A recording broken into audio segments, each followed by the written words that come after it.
Welcome, everybody, to another edition of the Green Rush Live. Jimmy's on vacation this week. This is David Rabinovitz, and this week I'm joined with Curt Dalton. Curt? Welcome, everybody. Like I said, Jimmy Young, our fearless leader, is on vacation in Maine. I'm sure he's having a few lobster rolls and some gummies right now, but he trusted us for 1 hour to run Green Rush Live, and we have an all-star lineup. Now, we're going to do a little freeform this week. It's not going to be about news events.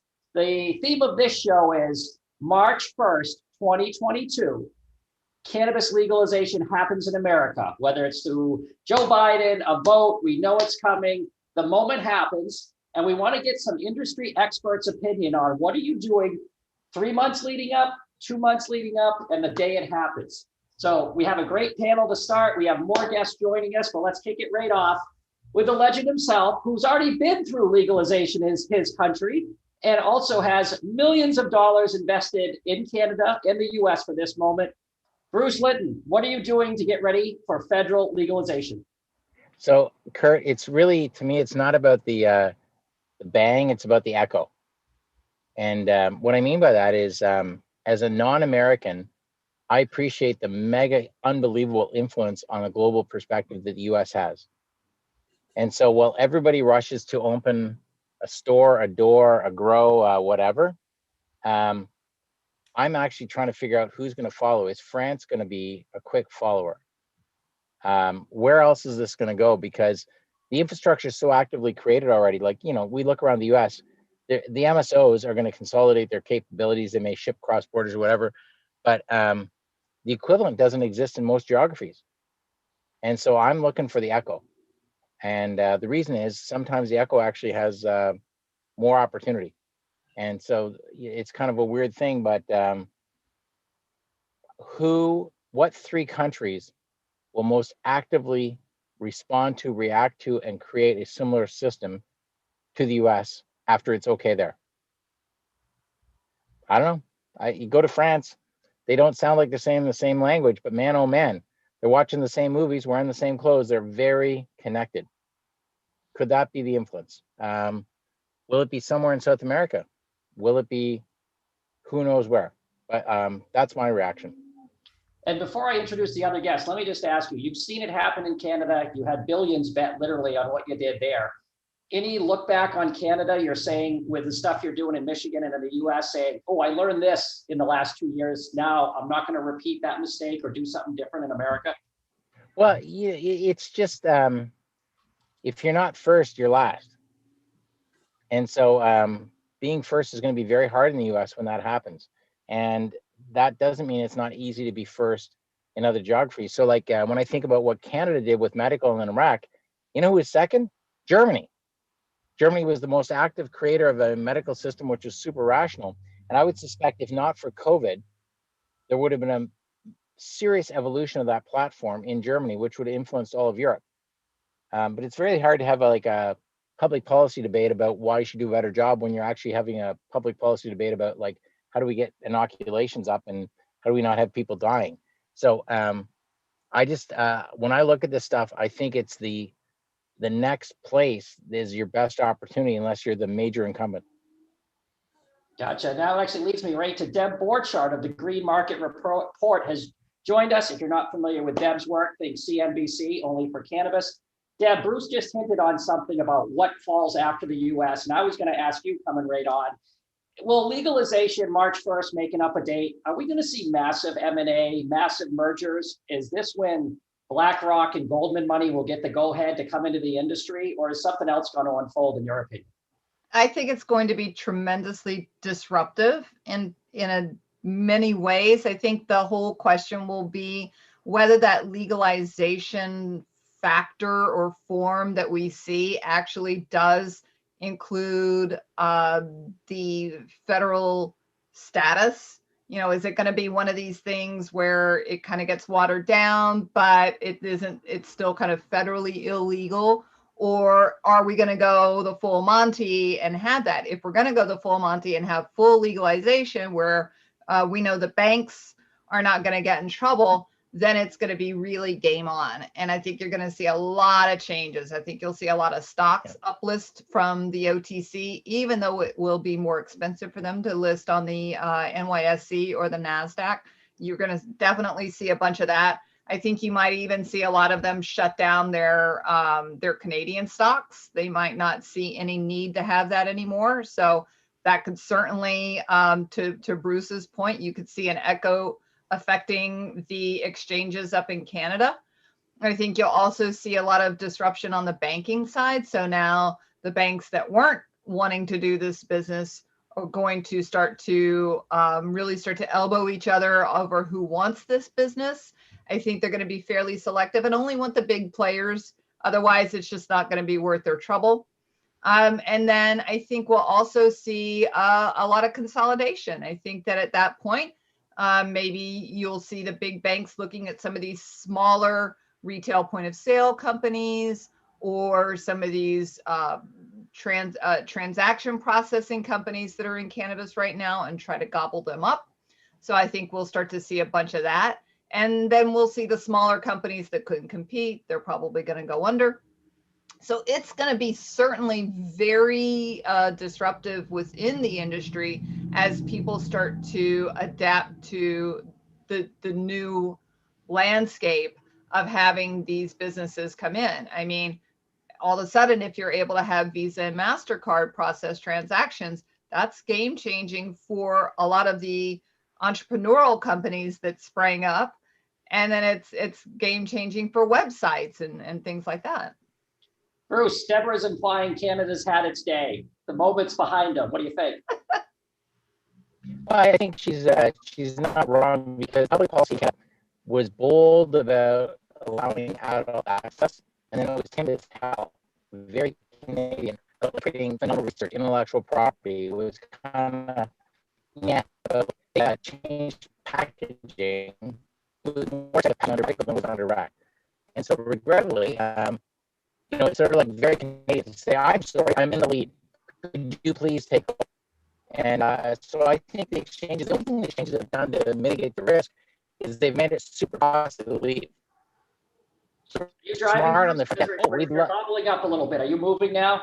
There you go. Wow, you're much clearer. No, I'm not moving, man. I'm not moving. Go ahead and repeat the last 30 seconds.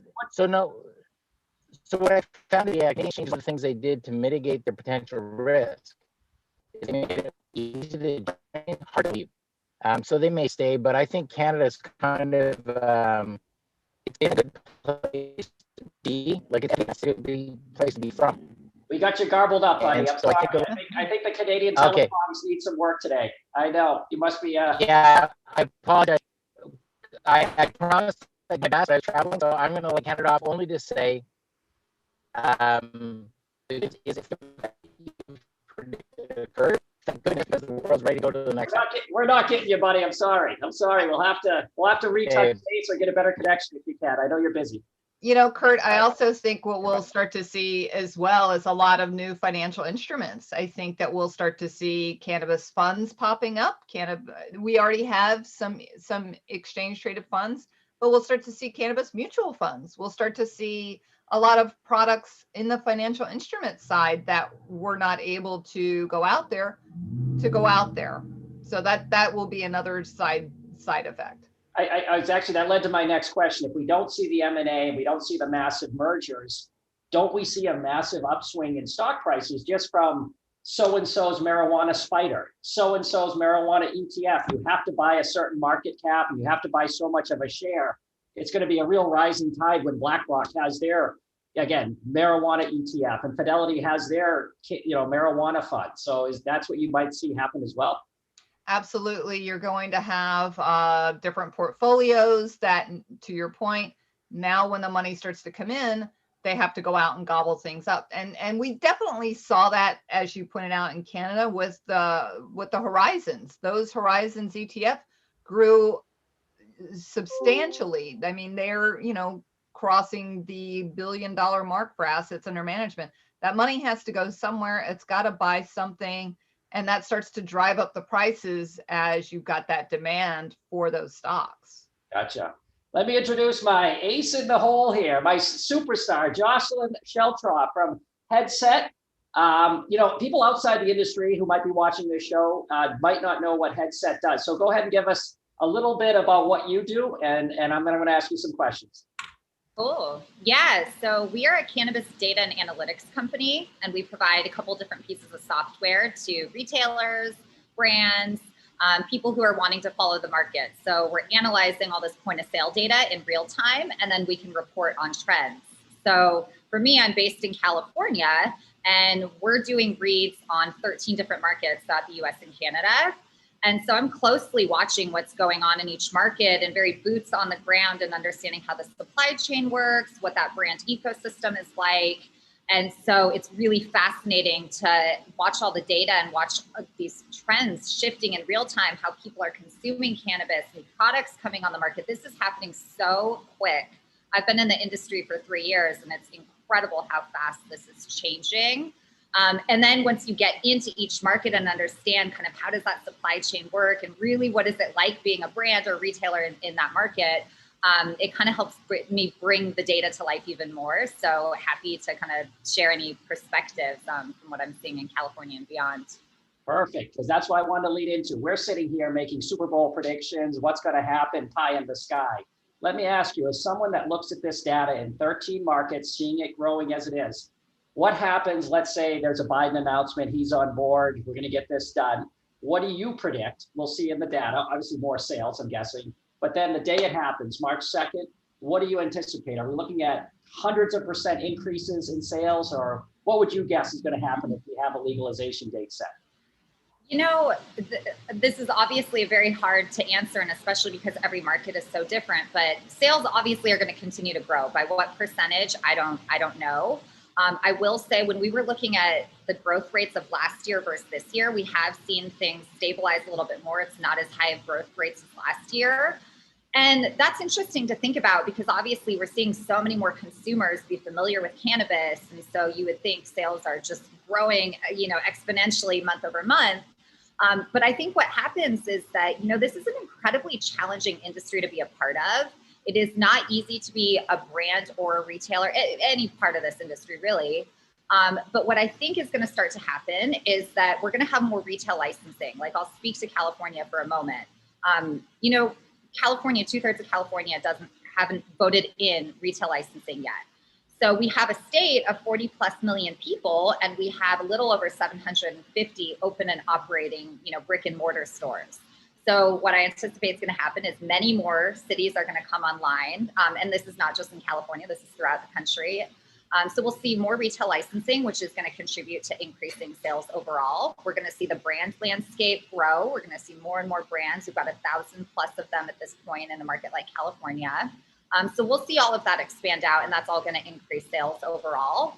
What I'm really interested in is looking at, and I'm going to again speak to California. So next week, I'll be speaking at Wine and Weed, and I was thinking about the wine industry and what this is going to mean for federal legalization and how this is all going to help destigmatize and just really grow the industry as a whole. And when I'm thinking about this, it's like, so we have appellations, right? In California produces 80% of the wine sales, or makes up 80% of the wine sales throughout the United States. So what I'm wondering is, how is this going to then look for cannabis? We've got these very old wine regions that everyone throughout the country really respects, Mendocino and the Triangle. So I think about what will happen in Oklahoma when, California cannabis is legal over there, or any state. How is this going to change what people want? And so that's something that I think is going to be really interesting, is interstate trade. I have no idea what this is going to look like yet. And in terms of how different products are brought to life, we're just seeing so much innovation in such a short period of time. And this is all happening so quickly. So I'm sure there's going to be products that I don't even know yet that are going to be coming to the market. So that is my prediction. We're going to see sales are going to continue to grow. More cities and states are going to come online, obviously. More retail licensing, and then a larger brand landscape with a lot more product variety. That's great. You said that. It's a perfect segue into my follow-up. I asked Deb about the 50,000 foot level, and will we see that M&A and just monster moves? On the brand level, I assume you track hundreds of brands and products in headset. Do you think we're going to see brands merge and kind of have that swallow where there might be a big fund or company come in, let's just say Mars, for example, like the chocolate, and just take over Headset's top 10 brands, just come in with a blank check? Or do you think those small brands will survive? You know, this is really complicated. It is really hard competing against well-capitalized companies because everything is kind of stacked against you at this point if you're a brand. The taxes are incredibly high. You're competing with a very large illicit market because those taxes are so high. You can get an eighth of flour for $70 in the legal market. You can go get it for $24 on the illicit market or the traditional market. This makes it very hard to compete. And what we're seeing is that the larger brands are getting larger because they're well capitalized. And so they can decrease their pricing significantly on their products because they're at a point of scale. A craft producer or a smaller brand cannot do that. So we see in a lot of these categories, there's like a lot of industry people call it race to the bottom pricing. We see this in the vape category. We see this in concentrates, where you see this big player come in. And just right now in California and across many markets, we see that on average, the top 10 brands are making up about anywhere mid 20% of overall sales for that market. And so I think that's happening because it is very, very hard to compete when you have all these things stacked up against you. Like the policy, when it changes so much, like if we think back just 2 years ago when we had these repackaging laws that came into place, that means that this brand has to get rid of all of their old packaging, spend money to get new packaging. Like it's constantly changing for compliance. So that then decreases margins again, because you're losing more money. You have these very, very high taxes, this illicit market, as I mentioned. This just makes it so hard to compete. And then when you've got other brands that are able to decrease their prices to own more market share, this is forcing a lot of the smaller companies. I'm talking to brands all day long throughout the country. And if you are in that smaller brand, everyone that I'm talking to is trying to get acquired or trying to merge. Like there's not a lot of options for them at this point. So for me, being someone who loves craft products, I'm a sun-grown flower lover, outdoor, like I hope that survives and that there's a great amount of appreciation for the craft producer. But a lot of people are purchasing on price point and they're purchasing on THC levels at this point, or potency, I guess I should say. And so we need more consumer education to be able to help some of the smaller brands, I think, really make it through and thrive. Interesting. Now, Deb, Jocelyn's quoting a lot of California. You're in New York, you cover Manhattan. Do you think New York's missed this whole part because we're going to be so close to legalization by the time they get wrecked in New Jersey that the brands won't even be able to start? We're going to start way farther ahead in the race. Will New York have its own craft brands, or is it's just going to be too late with too much money? I really think that I personally don't believe we're going to see full legalization within 6 to 8 months. I just don't see that. I think there's still just too much happening in DC that is against it. Having said that, I think to me, the bigger or more interesting piece of this puzzle, and Jocelyn kind of touched on a little bit, is the interstate commerce issue. Some states like Oregon have said, yeah, absolutely, we can ship our cannabis across the state lines. I think you're going to have a lot of states that are going to say, no, absolutely not, because cannabis was sold to that state in legalization as a jobs growth item. So if, let's say, New York, now all of a sudden the New York producers say, we can grow it cheaper in Pennsylvania. So we're going to shut down all these facilities that we built in these depressed areas of New York State. And we're going to move them all to Pennsylvania because they're cheaper. They're saying it's going to be cheaper to grow there and then ship it across the state lines. I think you're going to start to see battles between states that are going to say, no, it's got to stay within the state, because they're trying to protect those jobs and protect those investments in those facilities. That's going to be kind of interesting. And then again, to Jocelyn's point, when you talk about that interstate issue, some states may have certain requirements on the packaging, so it gets harder to ship that product across state lines unless we end up with a federal standardization, which I think eventually we will get there. But I see that as like a 5 to 10 year out kind of situation where we would have that kind of standardized cannabis packaging situation. And then when we get to that level where you do have that interstate commerce and that kind of thing, I think you start to see a breakout similar to what we see in alcohol with the craft beers versus the Coronas, the Millers, and the Coors. And I think that, you'll go to your 7-Eleven and you're going to have 3 or 4 pre-roll type of companies selling behind the counter, like a cigarette. And then you're going to have dispensaries that might still have the craft cannabis and the smaller brands, similar to if you go to, some places have a beverage barn where you can go and buy a bunch of craft beers. That's my prediction. I think Schumer's bill removes it from the CSA. So in that case, would a state have any rights to block another state if it's not a controlled substance? I mean, we're talking peanut butter and beef jerky if it's removed, right? So I don't know how a state. Yeah, I mean, look, you've got dry counties. So you can certainly have a state say, yeah, we're not saying it's illegal federally. We're just saying in our state, we have these rules around it. It's the same thing as if when you used to have the blue laws on Sunday where you couldn't sell alcohol on Sunday. So you weren't outlawing alcohol. You just were saying, well, we're going to put some rules and regs around that. So legally, and I'm not a lawyer, but legally, if you're not outlawing it, you're just putting some restrictions around it. That starts to become a hard battle to lose, because the argument is, well, we're not saying it's not illegal. Gotcha. Let me bring in David here, one of the Massachusetts experts on SC and EE applicants and helping them through the process. It's an ugly question I want to ask, so I'll give Deb and Jocelyn a chance to think about it.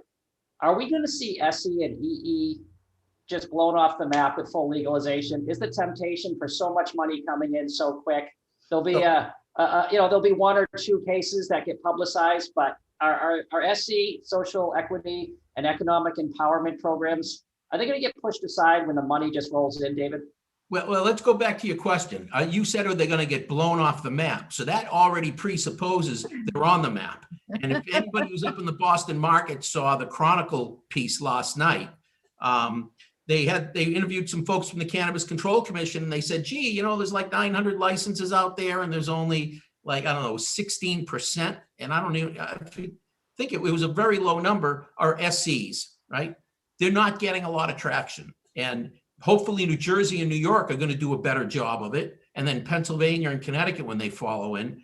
But when it becomes national, I think my belief is with the Commerce Clause, you can't stop it from going over state lines. So what Debra said is you're going to have dry counties. We have dry towns for cannabis in Massachusetts, and that's going to happen in New Jersey and New York. So I agree that you're not going to be able to sell into those communities, but I think it's going to be readily transferable. If I had to buy one stock when marijuana gets legal, it would be JetBlue to capture all the people from the West Coast, the East Coast, who are going to fly out west to find supply. No, I agree with you. That's one thing. If Jim Belushi joins us, I said, are you going to sell your Oregon weed for $2,000 a pound? Ship it immediately to Massachusetts, where it's $4,100 a pound right now due to the state restrictions, and you can't cross over. So we're going to have a more efficient market. I think we can agree on that. So to your question about the SCs and the EEs, I think they're going to have a hard time when federal legalization happens. And I've been saying this to people for a few years. Be careful what you wish for, because it could come true, right? Everybody looks at like the Curaleafs as the 800-pound gorillas or Canopy Growth, right? But you got to remember, back in 2018, when Canopy Growth took a bunch of money and like $4 billion, I think, and got to that $10 billion valuation that set the markets on fire. They became the big guys, but there was somebody so big on the outside they could write a $4 billion check and not cry when most of that money just evaporated. So when the really big companies come in, like good thing Bruce fell off, huh? Yeah, good thing. Well, his connection wasn't very good, so I can say that now, right? But it's going to, when legalization happens, the real big guys are going to come in, and a lot of people could just get knocked over with the wind of the turbulence. Yeah, I hear you. Jocelyn, when you're looking at your data, do you break it down? Do you have an SC and EE kind of like in your databases of this is a shop owned by a social equity or economic empowerment? Is Headset there yet? So we don't have that where it's like automatically built out in the platform, but we can pull all that when we know what those brands are. And it's funny that you mentioned this, because a friend of mine, LaWanda Knox, who runs Make Green Go, which was one of the first programs, Oakland's equity program was one of the first that got off the ground in the country. And I've been working really closely with her, as well as I'm on the CCIA DICE committee. And one of the things that we've been working on is we're calling this an accountability report, where we're looking at all of the cities in California that have been issued money through Prop 64. So the money was supposed to go to these equity applicants. You see in Los Angeles, the 200 licenses that were supposed to be issued there. A lot of those retailers, as you know, when you submit for your application, you have to have a space. So you're paying rent on a space. A lot of these people have been paying for 2 years and they're just drained of their finances. And so LaWanda hit me up today actually and was saying like, hey, how can we see who all of the equity brands are in California? And then we can have this conversation with the retailers and say, hey, these are the equity brands. Do you want to support these brands? I think one of the things when I'm working in these different committees, there's the conversation about access, right? There's the piece about like access to licensing, preferential licensing, decreased application fees, all that stuff. But in my experience and what I find is that people are more so looking for, it's your network. Like these are two separate groups, right? You're getting two entirely separate groups that aren't always communicating. And what I think a lot of social equity applicants really need is capital is the number one thing. Like anyone in this business needs capital. Everyone is raising capital. And so they need capital and they need access to people who are working throughout the supply chain, people who are executives. They need people to help support them in whatever their goal is. And so one of the ways that I'm hoping that we can do that at Headset is exactly this point, helping identify who those brands are. And then that's so much easier for the retailers to understand who these brands are and help support them. So it's very, very complicated once you actually get in and start working with the programs, because pretty much anyone who gets into this industry, like my comments earlier, you're just set up for failure. Like this is not an industry that you are set up to succeed in. It is challenging for a well-capitalized company being in this industry. And we read a lot of headlines, cannabis sales are growing. I'm always cognizant about this at Headset. Like we talk about how much sales are growing, but when you get boots on the ground and start talking to people what it's like running a cannabis business, most of the calls that I'm on, people are like, I don't know how we're going to survive much longer. This is really, really hard. So my concern is that, you're not setting people up for success without capital and without connections. These are the two most important things in my opinion. I think David would agree with that, right? I see Todd. Yeah, absolutely. I mean, I was having this discussion with somebody last night. Massachusetts sales are going up, but what's going up faster than Massachusetts sales are the number of retail stores open. And I track that. And I track it by the days the store is open. I got a Excel model that counts the number of store days and figures out what the average revenue is. And if you look at the average revenue over time, it is just going down quickly, right? Per store. Sales are going up, but when there's more retailers, everybody's getting a smaller slice of the pie.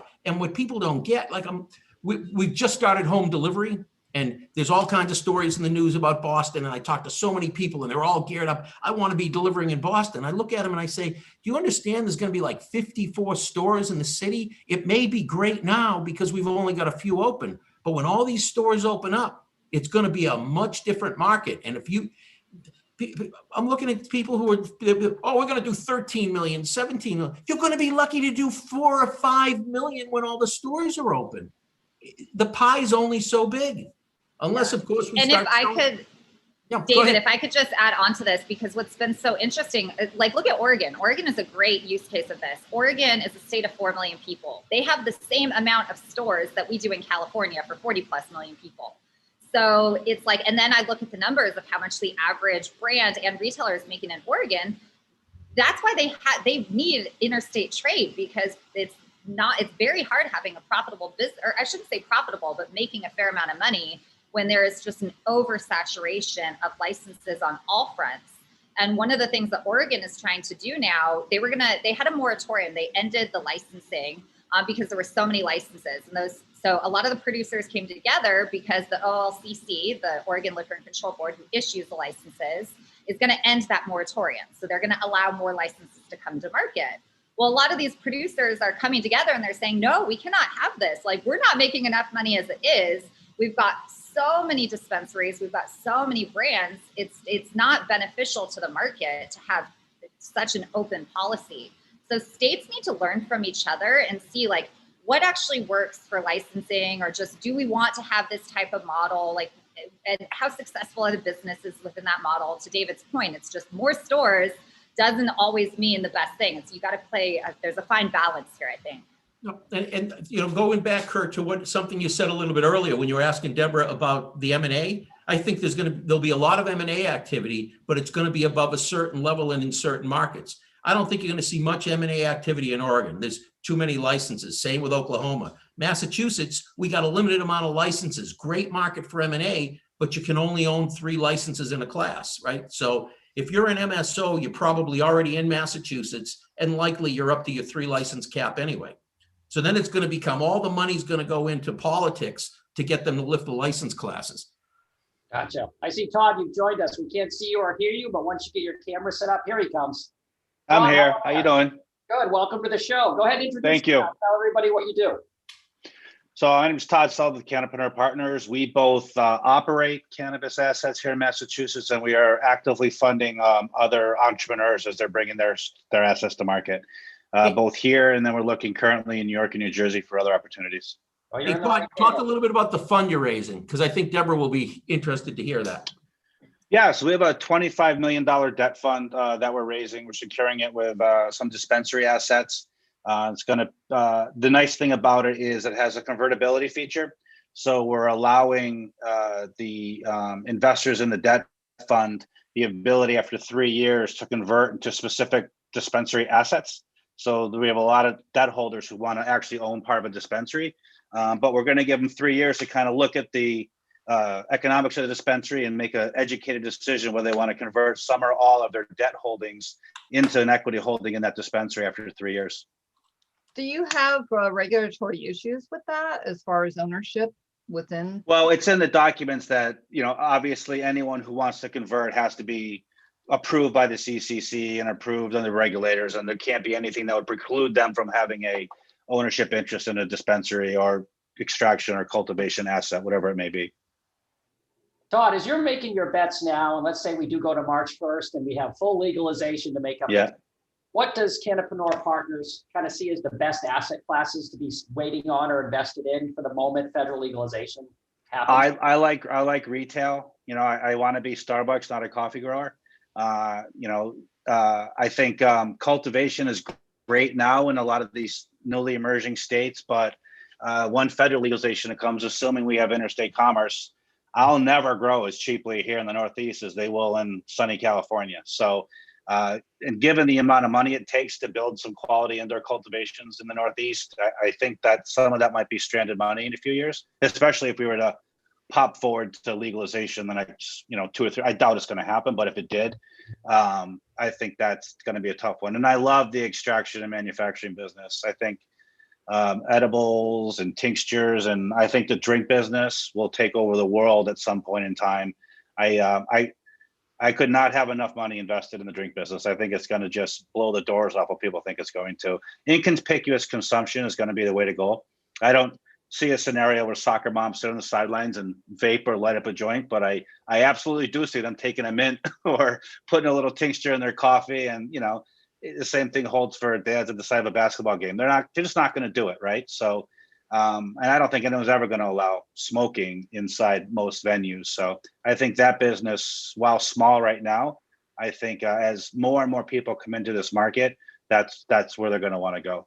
Yeah, we did a story earlier this week on Lollapalooza and how this will be the first Lollapalooza in Illinois since legalization. And because you can't light up at the concert, the expectation is that the dispensaries are going to see a surge in sales on the edible side of the business, so that people can, partake and consume at the concert, but then not run into trouble with smoking or anything like that. Yeah. And some of the edible products they have coming out are just fantastic. I mean, some of the mints that dissolve and it's quick onset. I mean, the biggest thing I've always hated about edibles is you take it and you got to sit there for an hour, right? And wait for something to happen. But some of the beverages and the other stuff with a quick onset in 10 to 15 minutes, I could not be more optimistic about that business as things go on in the future. Let me bring in Jocelyn for 1 second, because I was not a fan of beverages. And then Levia here in Massachusetts, I tried and I got it. Like you said, it's a social experience that takes an hour to drink 2 5 milligrams.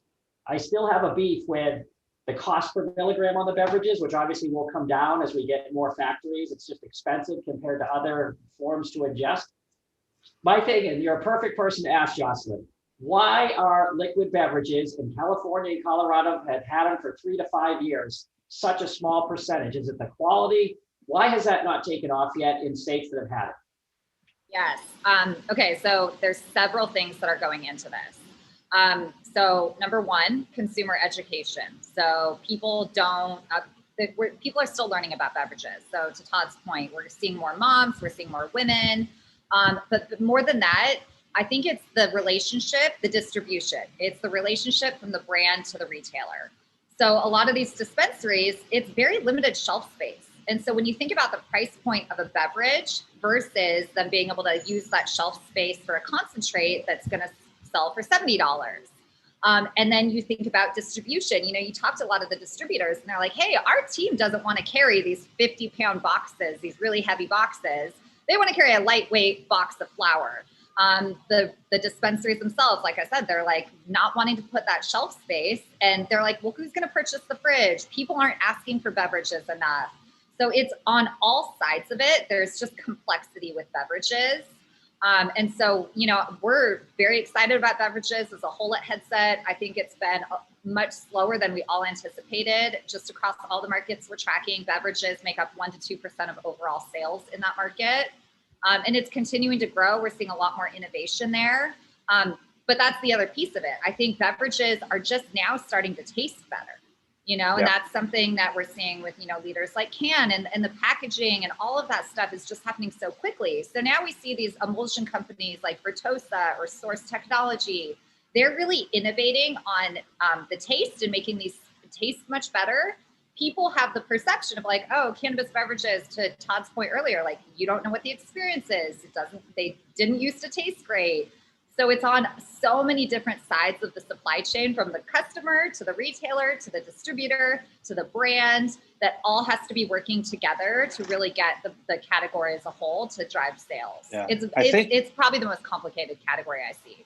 Yeah, I think the industry kind of didn't do itself a favor by having 5 milligram and higher serving sizes. I mean, most people couldn't sit down and drink a 6-pack of cannabis beverages at a cookout, right? They'd be done, they'd be gone.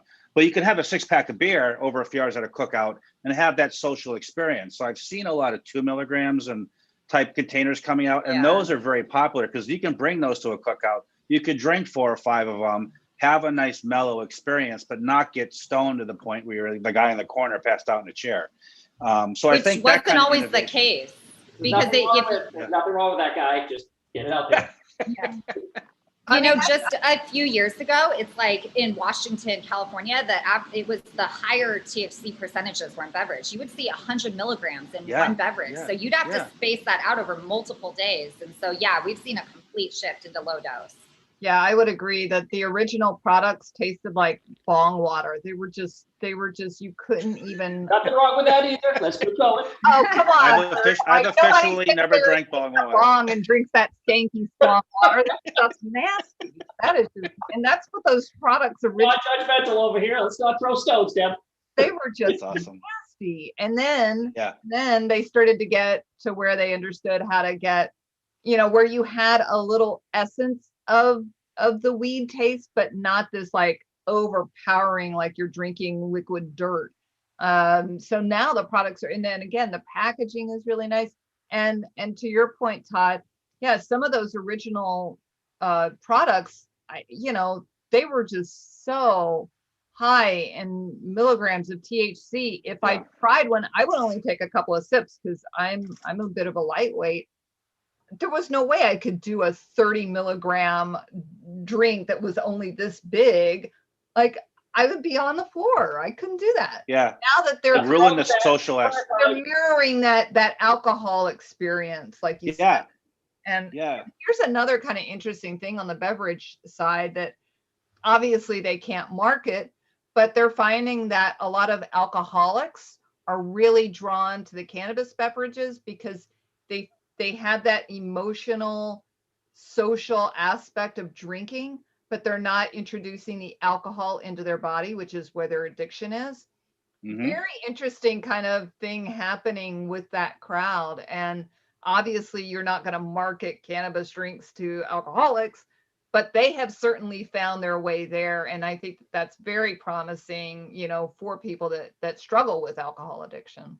I'll take both of you on now. The price is too high. What is it, Todd? Is it $9 or $9.80 with tax in Massachusetts for a 5 milligram?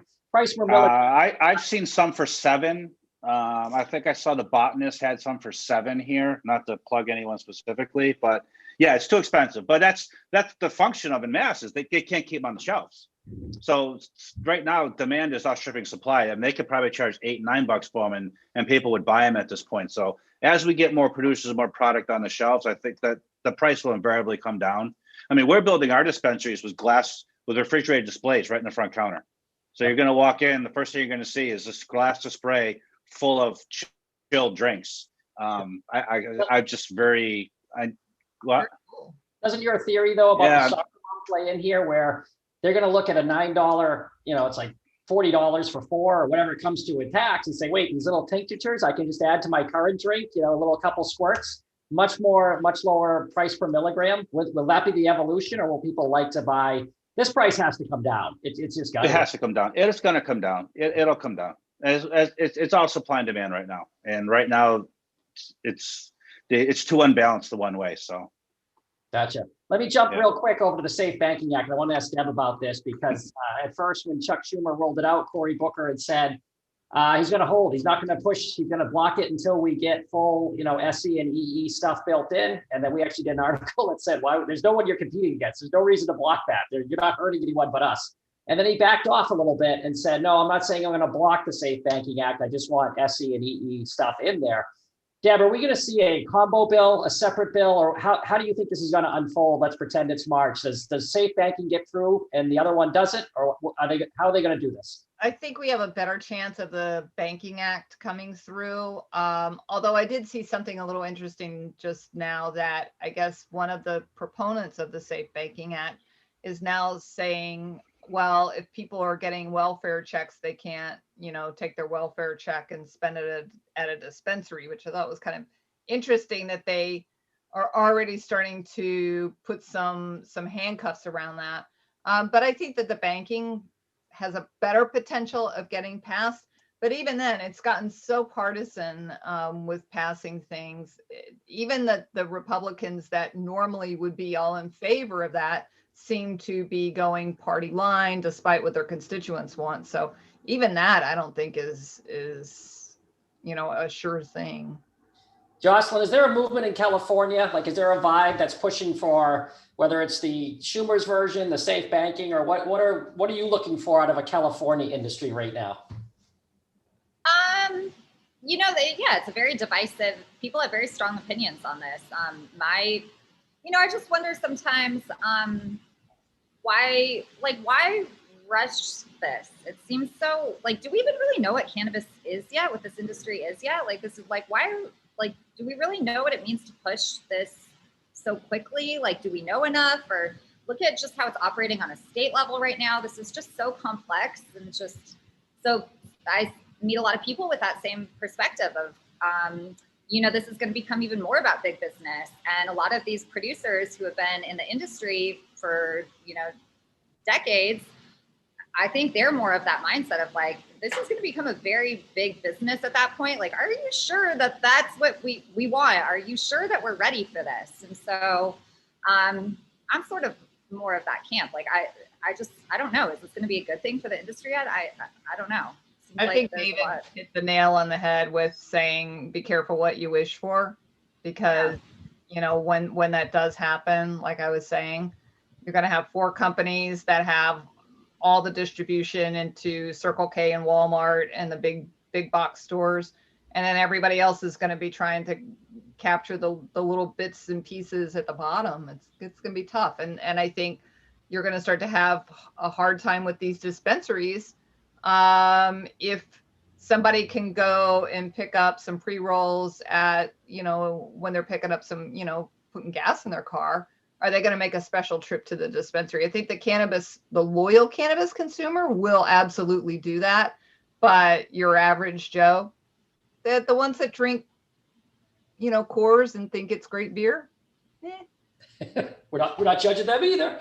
Todd, do you think the graduated 25% federal tax, if it gets there, what will it do to your investments? And we're under the assumption the black market will be booming if there's a 25%. Yeah, I am completely against this bill for that singular reason. I think it's the stupidest thing I've ever seen in my life. You already have a 20% state tax. Now you're going to put a 25% federal tax. Why not just tell the black market or the illicit market, whatever we're calling it now, go ahead and walk in, because you can't raise the price of a product 50% through taxation and expect to get what you want to get out of it. It just defies logic. So I think nothing of it. I think the industry has statistics, and I'm sure Jocelyn probably has these. When you get your price per gram below a certain point, you start taking out the black market, right? Because the price conscious consumers will always rather buy a regulated, tested, safe product. They will flood the market when you get your price per gram down to a certain level. We know this to be fact. The fact that our politicians haven't even bothered to look at this. They think, oh, let's just tax the hell out of it. We'll make all this money. It's just typical Washington stuff. So by forcing the price higher, you're going to put more pressure on the legal production. You're going to force the borderline legal market people into the illicit market. They're going to start doing things on the fringes because that's where the money's going to be made. There's no common sense behind that bill whatsoever. And I think safe banking is another one. It's like, yeah, it's great. It's going to be the biggest headline that has no effect, because if you've talked to anybody at Bank of America, Citi, Morgan, any of the major banks, they're not even touching this. Even if safe banking goes through, it's irrelevant to them. They have no desire to be in this until it's 100% federally legal, and in many cases internationally legal. They're not even going to enter the space. So it's going to be a lot of hoopla for some banking players that come in and start offering extra services. Citibank, MasterCard, American Express, they're not going to touch it if safe banking goes through either. So, I mean, it's just treat this plant like you treat every other business. Don't try and extract every penny from it. And I think you're going to get a whole lot more from the tax side from Washington and the states than what they're doing now. David, you and I talked about this with there'll be interstate commerce, all right, with a 25% federal tax. It's just not going to be board. Right. Schumer had to have sat in a room with somebody who explained to him 280E in the way that we get taxed on gross profit. And they said, oh, that's fine. Then we'll take away 280E by making it legal, and we can really tax it heavy. I just don't think they understand. There's a lot of people that are waiting for 280E to go away so they can become profitable, right? Yeah. If I think taxation, Curt, to what you asked me about earlier, that will crush the smaller players, which are going to be primarily social equity. That's where the social equity players 100%. They're going to get crushed like a bug. Yep. Jocelyn, where are you at on the 25% tax with your clients at Headset watching their sales? Is that a concern? Are you hearing that from your customers? Absolutely. Oh my God. I mean, this is what I was referring to earlier. It's like, this is one of the main drivers for what makes it so challenging to have a profitable business. Your margin's already incredibly low as it is. And so this is probably one of the biggest issues. Absolutely. And I mean, so David's point, the social equity, applicants, like that's who's really going to get hurt here. The small brands, like it's just the economics of it are not going to back out. There's just no way. Gotcha. So I guess we all agree the 25% graduated tax, yes, it is on sales of a certain billion, trying to get the big boys to pay more and giving a tax break to some of the smaller guys, but it's still going to be at least 10, at least 12. We may not get to that. Other than that part of the bill, I guess I'll start with Deb. What change would you make from what you've heard and seen so far to Schumer or the Safe Banking Act? We all agree that graduated tax is crazy. It's going to help the black market. What's one other thing you would change? Wow. I think it'll be interesting to see, again, like you brought up the whole social equity. I think it's going to be really hard for them to try to enforce that. I don't know. I think that to me, that would be the one item that I think they would be best to button up a little bit better with a little bit more protection. Because I agree with David, who said earlier, he thinks that group's going to definitely get hurt. I think it's just kind of been a shiny penny type of thing right now anyway with the cannabis industry. Before George Floyd, it was all, we want to help women to succeed in cannabis. And then all of a sudden it was brown and people of color and Black. And suddenly the female cannabis businesses were kind of knocked off the important topic du jour. And unfortunately, a lot of what we've seen with the cannabis companies has been really more performative than actual diversification. And that to me will be the issue, is can you really fix that? And I think the expungement issue is another thing. I know that that's part of it, but I know that they're also fighting that on the Republican side. So I guess that's going to be the question. Can they keep that in? I would hope that they can keep that in. That would be my big thing, is I hope they can keep expungement within that. So Todd, you don't like the higher tax rate, the Safe Banking Act's just a face job. What would you change? How do we get it right? For both of them? Or either one, what would you change? What if you got to write it with humor, what would you change? So obviously that we would have to slash the tax rates both on the federal and the state level, right? The more you tax something, the less you get. I mean, we know this to be true. People have avoidance behavior towards taxes, whether it's money, whatever else you're taxing, they figure out the ways to get around it and avoid paying that taxes. So, and then you invite the illicit market. You don't invite it in, you open the door and you let the illicit market in. I have an issue with the interstate commerce in the new bill. If you look at a state like Massachusetts, David, you probably have some numbers on this. What have we put? $200 million in the cultivation in the state of Massachusetts at this point? You open it up nationally and a lot of that evaporates pretty quick because it just can't compete price wise with what we could get from Oregon, Washington, California shipped across here, right? So while the bill wouldn't prohibit states from saying you can't ship in, I do wonder if states are going to start putting up like high tariffs or things like that on anything coming from out of state to protect the industries that they have, kind of like the dairy industry and the cheese industry does. You know what I mean? I could see that happening because some of these states have, if you add up some of the new states, billions of dollars of investment in cultivations, that a lot of it won't make it.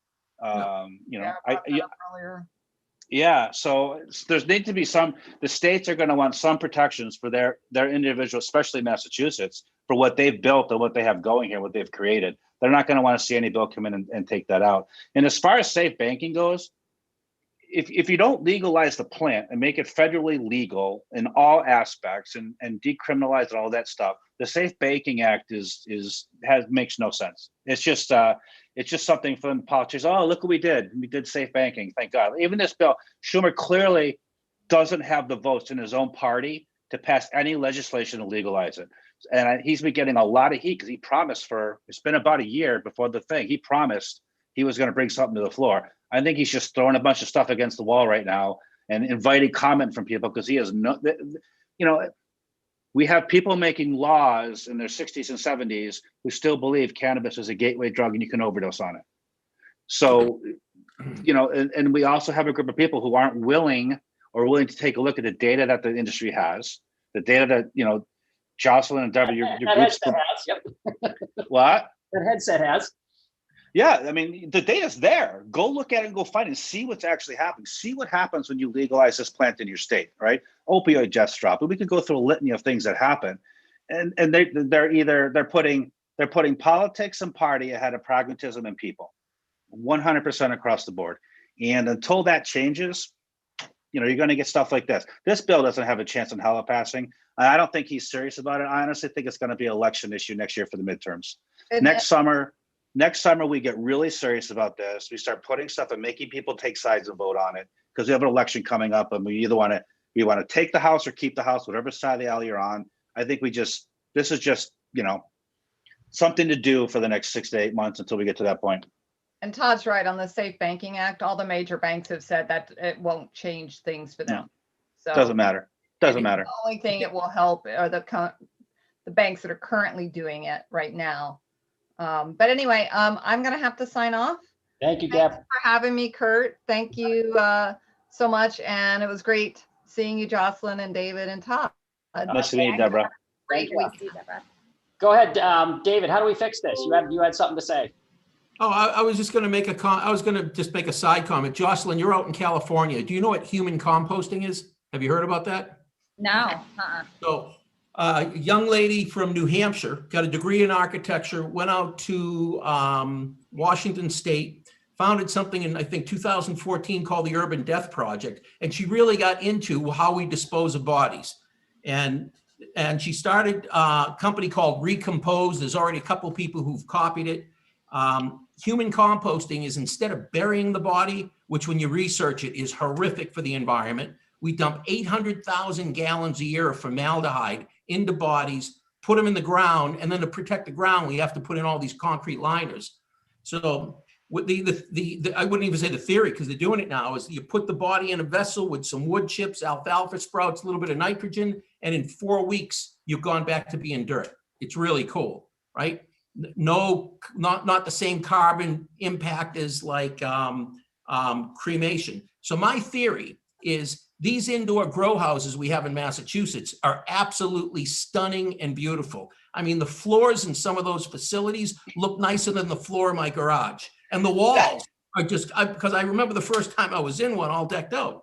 So when those guys all get bust, when they all go bust, if we can pass that legislation here, we're going to convert all those indoor grow facilities into human composting facilities, because I think we're going to have a lot of them on the market. A lot of dead bodies in the, a lot of bodies to get rid of. There's going to be a lot of bodies jumping when they realize that they put a lot of money into a long-term facility to create a short-term product that shouldn't be grown indoors. There's an estimation now, 10% of our electricity in Massachusetts is going to growing marijuana. Oh. Go ahead, Todd. I thought you were, I didn't know where you were going with that. And for a minute there, I was horrified you were going to suggest using it as fertilizer for the plants. I was like, nobody's going to smoke that. I was wondering where that trait was going myself, Todd. I was like, where's he going with this? Colorado, when they passed the law, so it's legal in California, Colorado, and Washington State right now. Colorado, they said you can't grow you can't grow produce, even though the soil is phenomenally rich. But it would actually be really good soil if you want to grow weed, because it's very, very rich soil, because it's basically coming out of compost. And your loved ones can remember you. That's right. You know, you can smoke a bong and say David was a great guy. Yeah. Jocelyn, when you look at your stats and what you guys are doing, we read the headlines, and it kind of goes to a little bit of what Todd said with the soccer moms, that pre-rolls and dry herb vaporizing is becoming very much, we don't want the mess. We just want the product. We want to be discreet. So tinctures, how much of the movement is in that market strongly to that people are saying, I don't want rolling trays. I don't want the papers. I just want a pre-roll. I just want to put a little herb. We're done, discreet. And tinctures. Are we ever going to see a massive shift away from flower, or are we seeing it in developed markets? I don't know. We don't know enough yet about how consumer preferences are going to change in this way. Flower is the predominant category of sales across every market, right? We're talking in the 40% of sales. But what I could say to this is that at the start of the pandemic, we did see that pre-rolls as a whole started to decrease in sales. People obviously weren't sharing joints. They're concerned about respiratory diseases and whatnot. So people were much more conscious of that. And then we saw producers adapt to that, and they started creating the dog walkers, the 5-packs of pre-rolls. And then those started to increase the category as a whole. But what we saw happen at that time is, instead of people consuming pre-rolls, they then moved over to edibles, since that made more sense for them, or beverages. And so, there's so many market dynamics that will change consumer preferences. And so some of those things, the pandemic is a great example of it. So I don't know long-term kind of what that's going to look like for the flower market. There's just so much innovation happening. It's like we were talking about beverages earlier. It's like now I'm seeing companies innovate. There's this company out here in California called My High, and it's a powder that you can pour into any beverage, and it's in a stick. And then the stick is a little swirling thing for you so that you can mix it into any beverage you want. So it's just, there's so many uses for cannabis. A lot of what we're discussing is on the adult use side, right? We're not talking a whole lot about the medical side here. We don't even know the uses, the products, what's going to be innovated on that side. So I don't know. I suspect flower will continue to be the dominant, category of sales.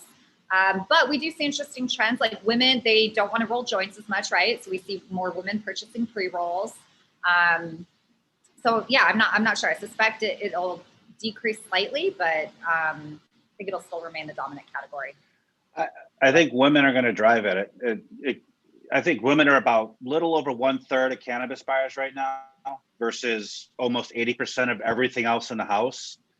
I have to assume at some point in time that's gonna somewhere that bottom level is going to come up to 60, 70, 80% cannabis.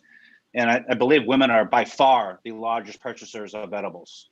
So I think that demographic shift alone is going to cause the edible market to grow. And as they begin purchasing more of these household purchases, more they're going to be edibles. And I think to Jocelyn's point, as the industry innovates more and comes with more unique ways to absorb it and take the product, I think the edibles do really start to gain a lot of steam. When? I don't know. It could be 2 years, could be 5, but I definitely think it's coming. I mean, women are growing. I think Gen Z women grew 100% year over year in their purchases last year. And that's a stunning number. And I think it's going to keep going. Well, the other thing to look at is being discreet, like that new product you mentioned is very discreet. Yeah. So we seem to be having this trend of discretion, using it without maybe blasting smoke and vape out there. Yeah. Well, the other thing that we need to think about is like different demographic groups, right? It's like we're seeing Gen Z. So Gen Z is turning 21. They're aging into the market. And the way a lot of Gen Z prefers to consume is vape. And we saw this because, just vaping in general with that demographic group. So now we're seeing the PACT Act, which is really trying to address this. For the first time, we saw the largest category of sales, normally across every demographic group, is always flower, right? But for the first time, we saw Gen Z women, we saw vape sales surpass flower. So this is clearly something that this group is interested in. And so I think we really need to be thinking about as well for our younger generations and how they want to consume. Great. I know we're already over an hour. We can't go too much longer. Let me get your prediction one by one. What's the date we have federal marijuana legalization? You go first, Todd. What's this year? 2021. So I say 2025. It'll be the next 2021 right now. It'll be the next administration, or it'll be a final act of the Biden administration that do. I don't think anything happens under federal legalization for the next few years. Okay. Unless, okay, my only codicil is that is if the Democrats increase their current margin in the Senate, then we might get it. But if we don't, I don't see it coming until the next administration. Gotcha. Jocelyn, give me when you think, what date? Throw out a date here. I'm same, next administration. So if Biden get 2 terms though, are we talking 4 or 8 years here? No, I don't. He's not going to have it in 4 more years. Okay. He can't complete a sentence now. So, David, do you have any hope here, David? Is there any optimism before we end? What's that? Is there any optimism? What's the date we see federal legalization? No clue. None whatsoever. I mean, you think about it. This administration came in with all this promise, and they haven't gotten anything done, right? And Schumer's bill isn't that great. The industry has pooped all over it. And he did say, this is a talking point. We want to hear from people so we can get it right. But this bill's not going to pass. And they're so polarized that even if it's a good idea to pass it, the Republicans aren't going to go along with it no matter what. So I agree with Todd. We're going to need to get a bigger margin in the midterms for the Democrats if there's any hope of passing the legislation. So could we just end with the idea that the midterms of next year are kind of the moment of truth if we can get Yeah, I agree with that. Okay. Yeah, because I think that if the Democrats pick up the seats and they don't pass marijuana, I think it's going to hurt them in the next presidential cycle. Wow, that's right. Yeah, if they increase, David's right. You're right, David. If they increase it and don't do it, people will revolt against them. Yeah, this is no longer just a social issue. There's a lot of business here, right? As Todd was pointing out about the amount of cultivation assets that are out there. There's a lot of business on the line here and a lot of money. And when you start to have money, it's a different type of an attitude. And I think that that's a great point. There will be a revolt against the Democrats if they don't move this thing forward materially. Gotcha. Jocelyn, before we wrap it up, tell everybody how they can get in touch with you, what they should get in touch with you for, and tell them again about Headset. Yeah. So you can get in touch with me on Jocelyn at headset.io. So you can email me. You can hit me up on LinkedIn or Instagram. I'm pretty active on those channels. And reach out to me if you are a retailer who is wanting to understand how to use technology to better understand your point of sale data. So better understanding your own analytics. Or if you're someone who's interested in understanding the market as a whole and wanting to use some of this real-time data to influence your business strategy. So all things cannabis data and analytics, I would say, feel free to hit me up. Excellent. Thank you. Todd, what kind of investments are you guys looking for, and how do we get in touch with you if they want to call you? Yeah, so if you're an entrepreneur looking to start a business in cannabis, we like early stage. We love to be the first or second investor in any deal. Very happy to talk to anyone. If you're a person who wants to place money into the cannabis space or wants to open a dispensary or has money and wants to own part of a dispensary or something, contact us because we have consistent deal flow. We're able to meet any investor's needs as far as what they're looking for in the space and help them place capital in it. Okay, what's the website or best way to kind of contact you guys? Cannapreneurpartners.com. You can say Todd Sullivan at cannapreneurpartners.com. I'm on Twitter, Todd Sullivan, LinkedIn, Todd Sullivan. So Excellent. Thank you. Before thank you. Excellent show. David, take us to the finish line. Okay, we're going to wrap it up. One of our, Curt, just so you know, one of our headline guests that didn't make it from the West Coast thought that it was 4 p.m. It's Todd. West Coast time. That is actually not shocking when it's Tommy Chong. So, yep, absolutely. Yep. Well, he might be on 7 tonight, so tune in then. Right. So, Jocelyn and Todd, thanks for hanging out with us through the end. Curt, you're welcome. Appreciate you taking the wheel and co-hosting today. And to everybody, it's a whole new world to eat out there. Use it responsibly. And hopefully Jimmy is watching from the comfort of a vacation. Thanks, everybody. Have a good weekend. Bye now. Coming up.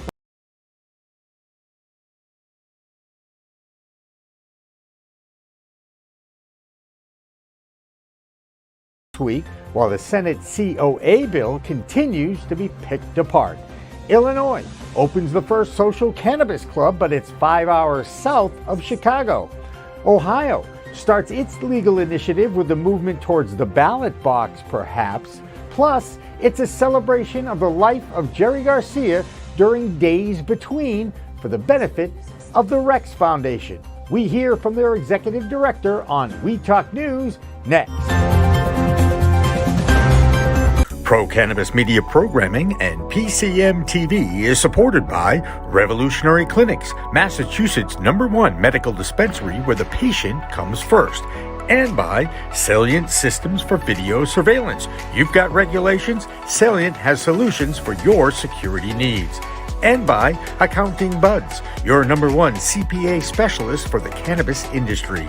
And by Artery Pay, easy, cheap, fun, and legal, just like cannabis should be.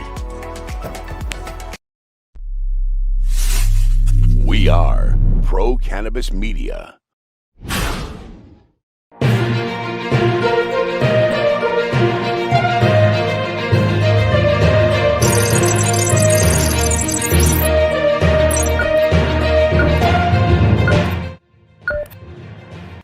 Hi everyone, welcome to We Talk News. I'm Jimmy Young from Pro Cannabis Media. It's the dog days of summer when half of America is either on vacation or going on vacation, and we are not.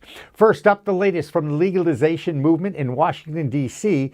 And now that the federal bill has been filed by Senator Chuck Schumer, the immediate feedback has been mixed. But no one likes the proposed graduated federal tax of 25%, which is about 15% higher than the old MORE Act proposed. Now, the public comment period for Senator Schumer's bill continues until September 1st, and industry supporters are encouraged to comment at cannabis.reform@finance.senate.gov.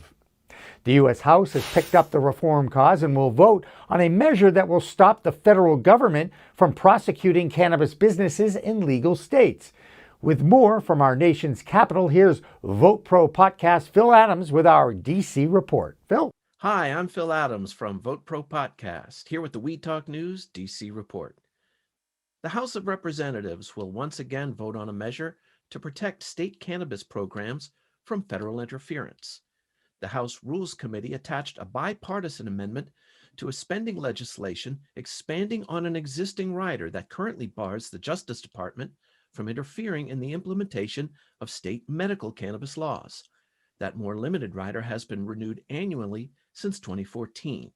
The new amendment would include protections for adult use as well. A floor vote could come before the end of this week. A representative of the U.S. Anti-Doping Agency said his organization is saddened by the suspension of U.S. sprinter Sha'Carri Richardson over a positive THC test.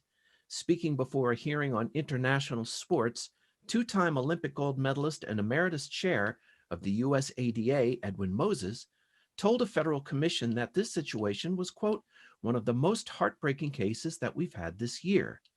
When pressed at the hearing by commission co-chair, Representative Steve Cohen of Tennessee, about the controversial suspension, Moses noted that the World Anti-Doping Agency is an international body consisting of more than 650 organizations, and that in most countries, cannabis is still illegal. Moses said, quote, neither the United States Olympic Committee nor the U.S. ADA have anything to do with making up the rules. The WADA made clear in a letter to Congress, however, that the U.S. has played a major role in listing cannabis as a prohibited substance for international athletes. The White House has declined to blame illegal cannabis sales for the recent surge of violent crime in the District of Columbia. Last week, D.C. Chief of Police Robert Conti expressed his concerns that the black market marijuana trade, quote, undoubtedly is connected to violent crimes that we're seeing in our community. Asked to comment on Conti's remarks, White House Press Secretary Jen Psaki did not engage specifically on the cannabis question, but instead spoke more generally about the need to work in partnership with the Justice Department, local law enforcement, and the D.C. community to bring down crime. In 2014, D.C. voters approved a measure that legalized personal use of and cultivation, but left sales of cannabis illegal. That's the Weed Talk News D.C. report for this week. I'm Phil Adams from VotePro Podcast. You know, it was just 5 years ago that Ohio, one of the most conservative-leaning states in the Midwest, passed a meager medical cannabis bill. Now, 2 House of Representatives from Ohio are introducing a bill to legalize adult use of cannabis. You know, it's the first time in Ohio state history that elected officials have introduced the idea of creating a fully regulated cannabis market for adults. 2 Democrats are sponsoring the bill right now, and they know they have their work cut out for them since the state legislature in Ohio is controlled by a majority of Republicans. Can we just stop this bipartisan stalemate, please, and learn to talk to each other? Now it's time to check in on the big companies who are dominating the cannabis market in North America. We check in with the Green Market Report's Debra Borchardt. Debra. I'm Debra Borchardt, and this is the Green Market Report's business update on We Talk News.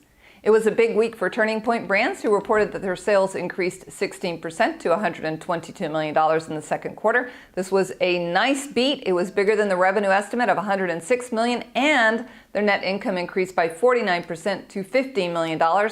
Also this week, the company said it was buying the cigarillo company Unita back. Now, cigarillos are typically short, narrow cigars, so maybe the company's planning on some baby blends in the future. Verano Holdings said it was buying WSCC, also known as Sierra Well. Now, this is going to add 2 operational dispensaries, an active cultivation and production facility in Nevada, along with 2 real estate properties. The acquisition is a cash and stock deal valued at $29 million.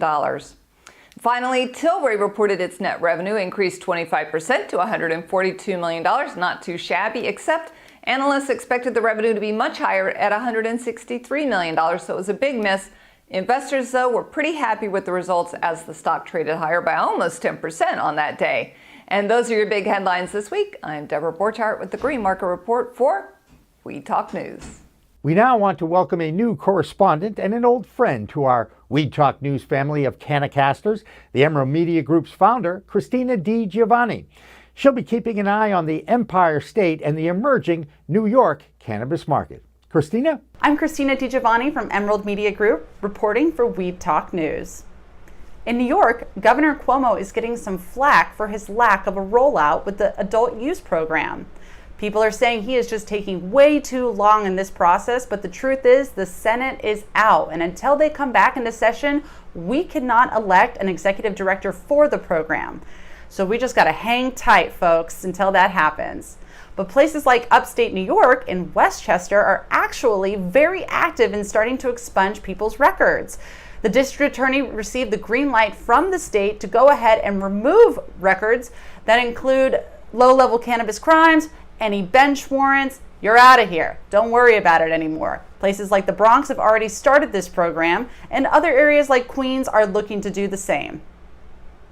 The group behind BLT Steak and BLT Prime are bringing us a whole new experience. They're teaming up with Colorado-based company Toast to bring us consumption lounges here in New York City.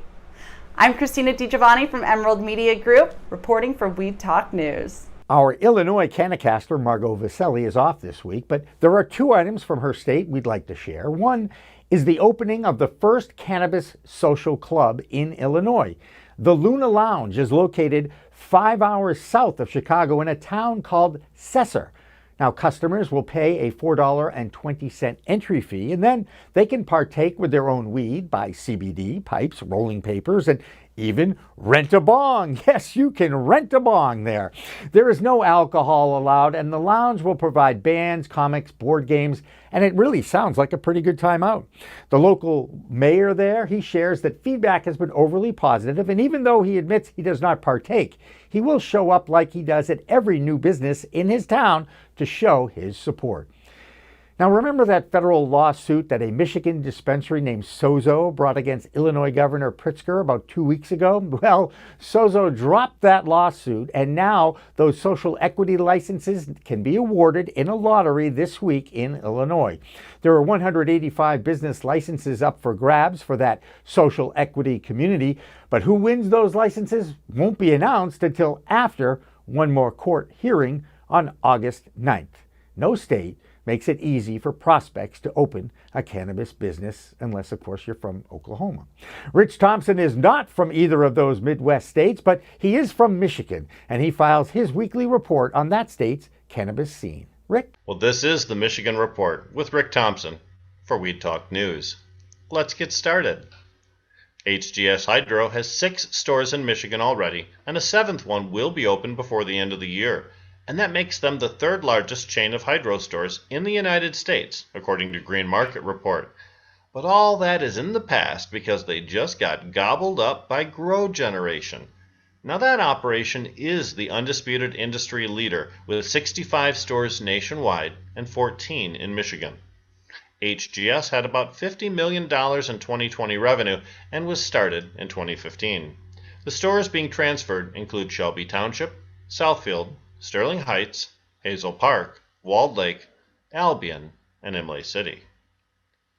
The cannabis industry in Michigan has been waiting for the Marijuana Regulatory Agency to drop a heavy hammer on the processors and vertically integrated companies who may be violating regulations on packaging of cannabis, specifically using packaging which the MRA feels could appeal to minors.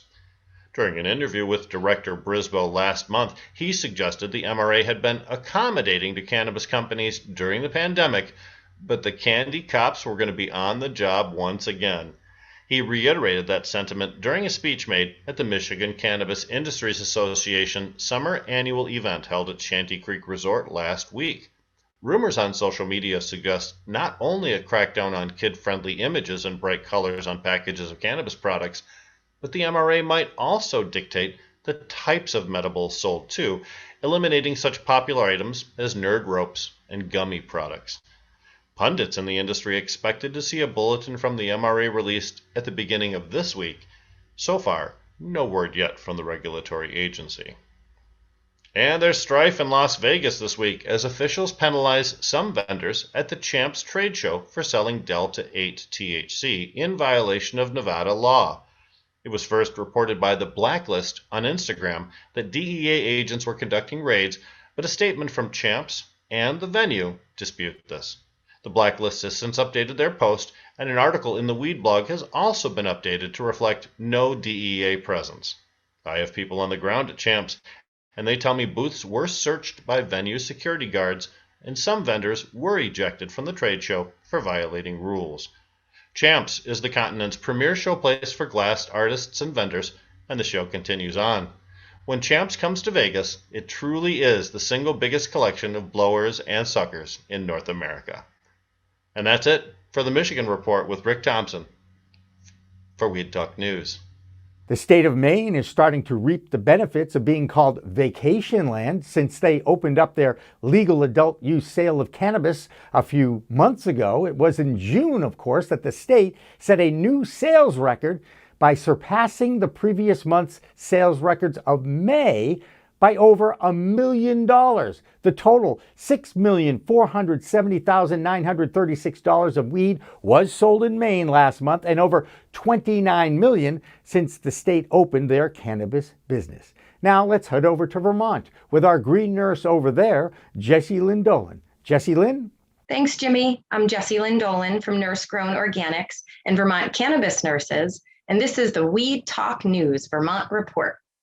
This week in cannabis, Chair of Vermont's Cannabis Control Board, James Pepper, along with Vermont patient advocate, Amelia Mesha, yours truly, representing Vermont Cannabis Nurses Association, and Isaac from Westbrook Creek in Maine, were hosted in a panel discussion by Vermont Growers Association.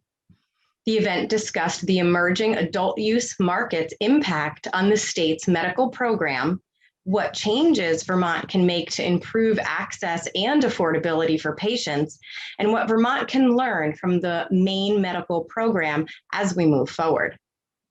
The weekly Cannabis Control Board meeting this past week included updates on highway safety and crash data, criminal justice data collection, with an overview of the impaired driving and drug recognition expert program. They also heard banking and insurance updates and discussed current and proposed federal cannabis laws.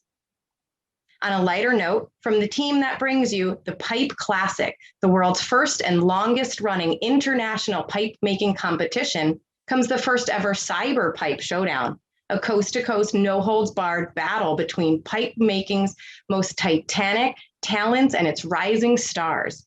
After almost 2 decades of delivering so many indelible in-person moments, the Cyber Pipe Showdown carries on the tradition of celebrating the magical medium of glass and its most loyal supporters. Submission entries are now complete, so mark your calendars as Burn Gallery goes live on September 20th with the start of the 5-day virtual and registered voting system. Stay tuned to Pipe Classic on Instagram and burngallery.com to find out how you can vote and be part of all the action. That's the Vermont Report for Weed Talk News. I'm Vermont's cannabis nurse, Jocelyn Dolan.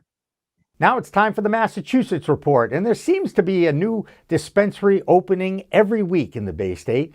Over 150 are now open in this state, and we sent our own Massachusetts Cannacaster, Ron Marshalsea, all the way out to Clinton, Massachusetts to check out one of the newest, New England Harvest. Ron?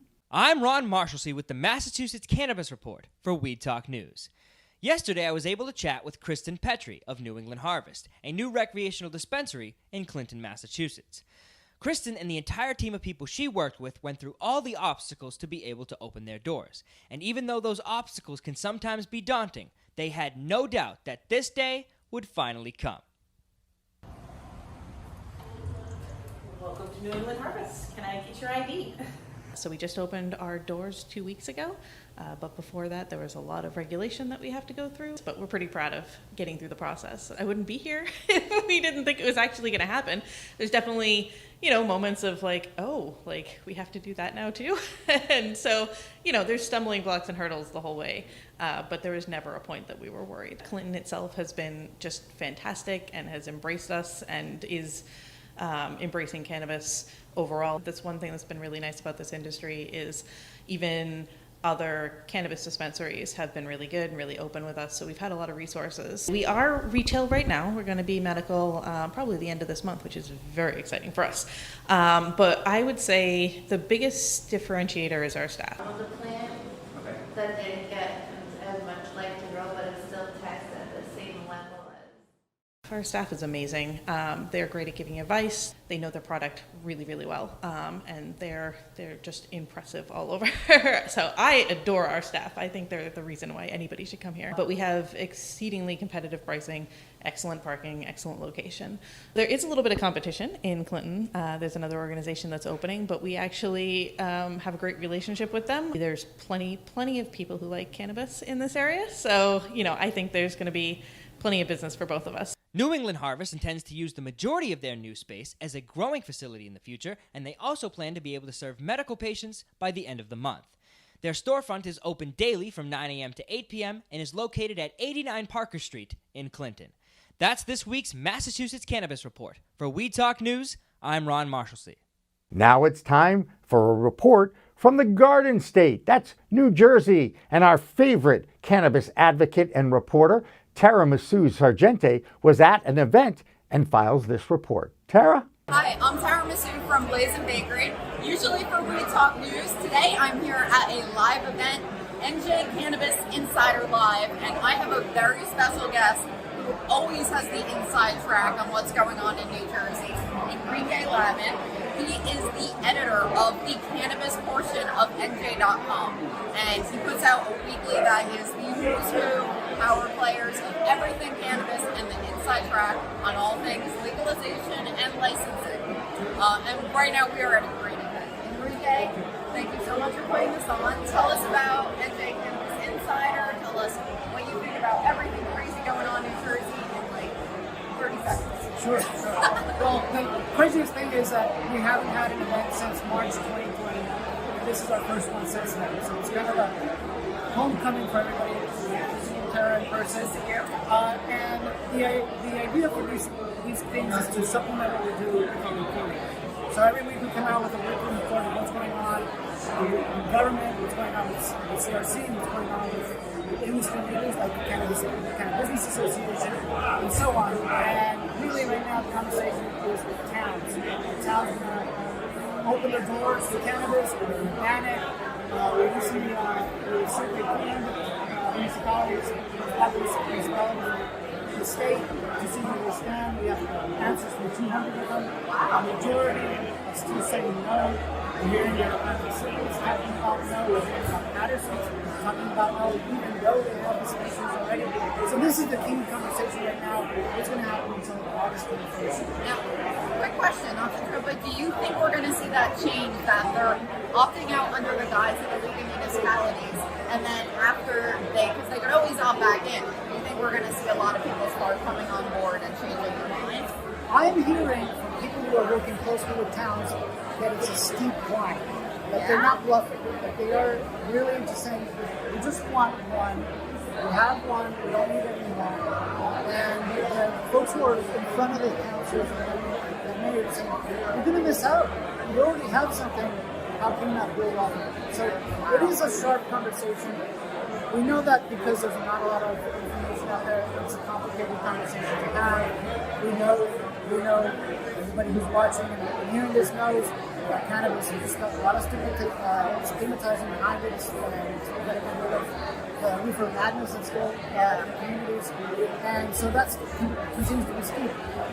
Without the regulations in hand, without towns knowing what they have in store for them, it's hard for them to decide. Very frustrating though, because I don't have to tell you this, but out of 565 municipalities in New Jersey, only one voted no, and 2 were a tie, basically. So they are absolutely going against the will of the residents and what the people of New Jersey wanted. So this is so frustrating. It is very frustrating. And we know in New Jersey, in this industry, that we've had to wait. Even as blue as it is, as progressive as it is, it's just a waiting game until things come together. And really, this is what we're seeing right now with the CRC. We want to get it perfect. We know it can't be perfect. It can't please everybody. But we have this real need for cannabis, which is obviously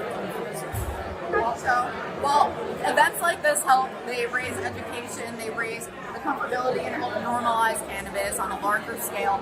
And Enrique is having another one. So if you are in the New Jersey area, it's in Carteret. And what are the dates? It's September 23rd at the brand new Carteret Performing Arts Center. It's a beautiful venue. We're looking at 350 to 400 people. We have 250 registered here today. It's going to be a truly beautiful event. Fantastic. All right, Enrique, thank you so much for doing this. Everyone, I'm Tyra Massue for Blazing Bakery, and this has been Weed Talk News. Over the past year and a half, the pandemic has really hurt the hospitality industry, but there's an opportunity for a rebound, and believe it or not, cannabis can play a role. Cannabis-friendly hotels and inns are starting to open up in legal states. In Phoenix, Arizona, for instance, the Clarendon Hotel and Spa is dedicating a wing for their hotel for cannabis consumption. You know what? They're even offering an infused 6-course dinner. And there's even a website that you can check out called budandbreakfast.com with cannabis-friendly listings for your traveling pleasure. Now, speaking of traveling, did you know that Fenway Park in Boston and Major League Baseball is launching a multi-week celebration of the life and talents of the legendary guitarist, composer, and savant Jerry Garcia of the Grateful Dead? It's called Days Between. That's Days with a Z. Cameron Sears with an S is the executive director of the Rex Foundation that was started by the Dead back in 1983. Cameron explains the origination of Days Between, which is, of course, rooted in the lyrics of their music.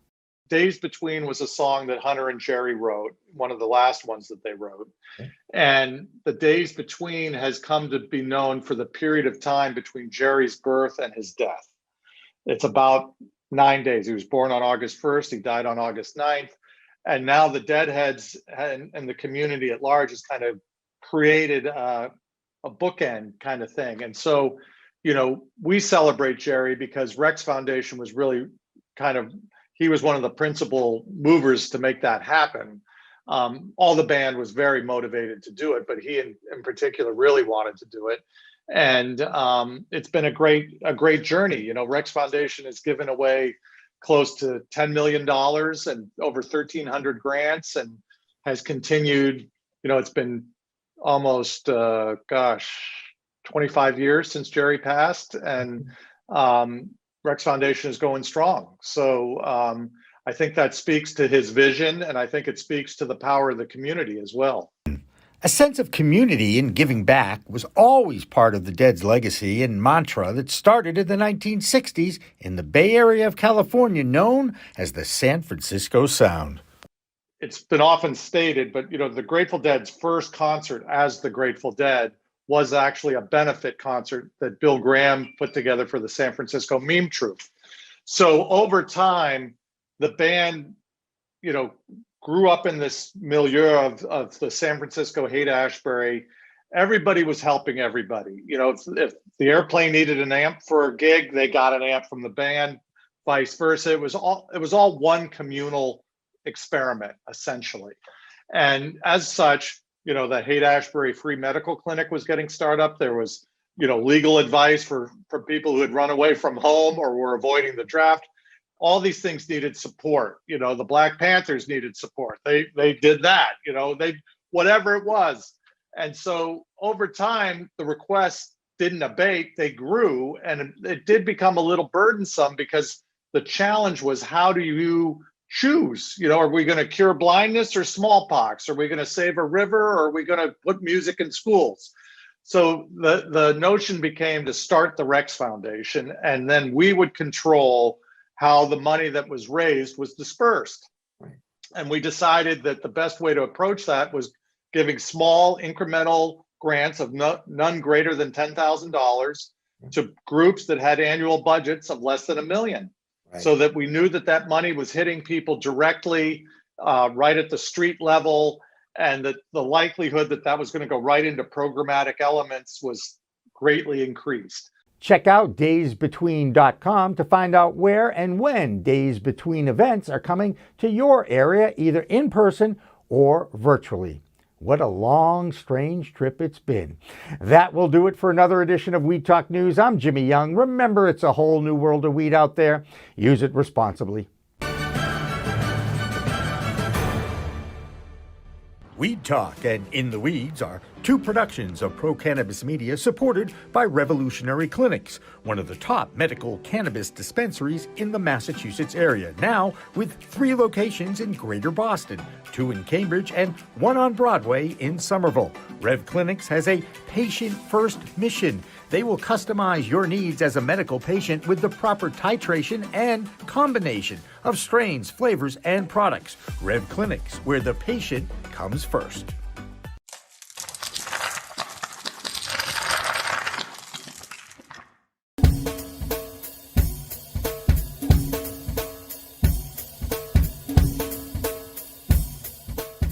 Difference is building a solution for that individual.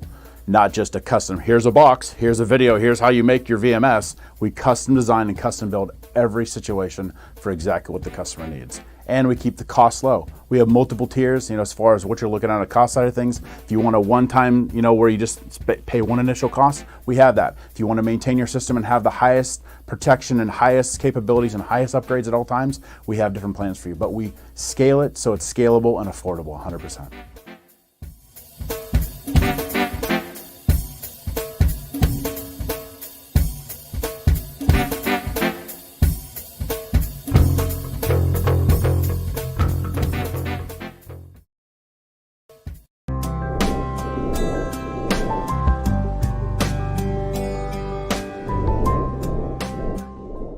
Pro Cannabis Media programming is available live and on demand on our Facebook page at Pro Canna Media, on Instagram at Pro Cannabis Media, on LinkedIn also at Pro Cannabis Media, on YouTube and YouTube Live on Pro Cannabis Media, Twitter at Pro Canna Media, and on twitch.tv/Pro Cannabis Media. So like, share, and subscribe to all of our content, newsletters, and shows live or on demand. We are Pro Cannabis Media.